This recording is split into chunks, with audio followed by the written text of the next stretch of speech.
when we get news that's not so hot, we don't worry about rates coming down anymore and say, wow, I'm hoping for that. When we get news that is hot, we don't immediately think, oh, my God, the Fed's back in the market again, rising. We're in a different place. We're in a different place. Right. So this is hot.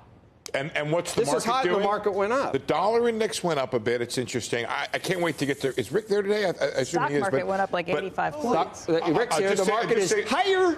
Just say real quickly, the Fed is not in this game right now. They've changed the metric. Is this hot enough that it brings them back in, or no? No chance. I don't think so. I think Powell has been very plain spoken about the idea that he's looking for an inflation number in the 2.5% to 3% range. This would have done it sustained over time. No, because Joe. No, months ago this would have been. Oh no. Absolutely. We lack a mechanism for the transmission.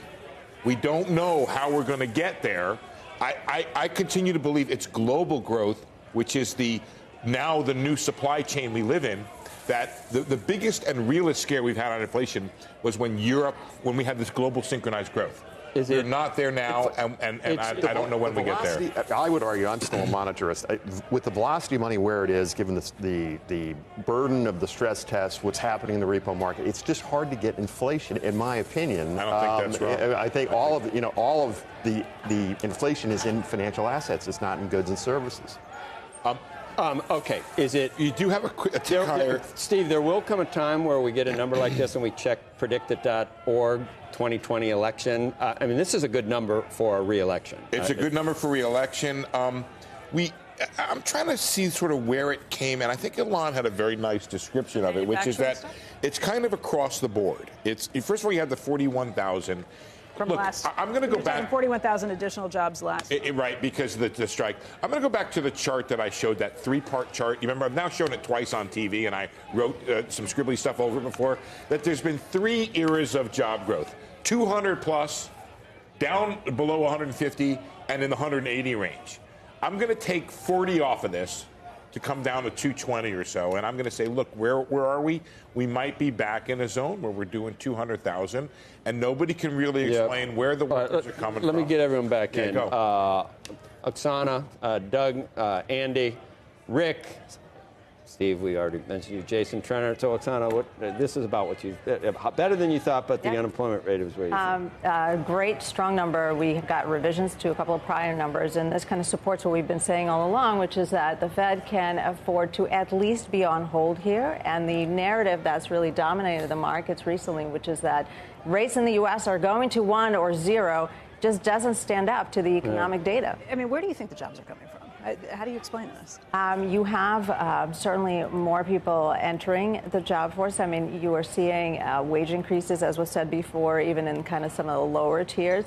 But we have to really dig into the numbers, which I think is what Steve is doing, to really see what is driving this. But the bottom line is that the economy is strong, and we have a market that is really showing this really strange dichotomy where our rates are flashing recession, whereas our spreads in the fixed income markets are saying everything's great, and that does not compute. One has to win out the other, and right now the rates just simply do not.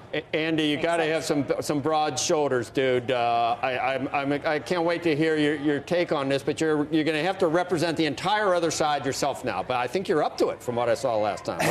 What's wrong with this? Well, 2 things. One, what we're seeing is a result of a tremendous crash and a very long recovery. You saw the real wealth of the average middle-class American family collapse by 49% between 2001 and 2010. It was a deep financial crash and recession. It's taken a long time to come back, and that's great. But the real point is this recovery is an Obama-Yellen recovery. It is in spite of everything that Trump is doing, not because of it. If it were because of it, we would say higher gross private investment. We would see wages going up. Was that you, Rick? Who's laughing? That's not nice. Yeah, I am. I'm sorry. I just heard the Janet Yellen part. I didn't mean to be political. Janet Yellen and Ben, if we attribute all of this to them, we really are wearing rosy glasses. I'll take Janet Yellen every day. I mean, Joe Powell, he's hanging in there. I'm not arguing that you would. I'm just arguing that a person that pays attention probably wouldn't.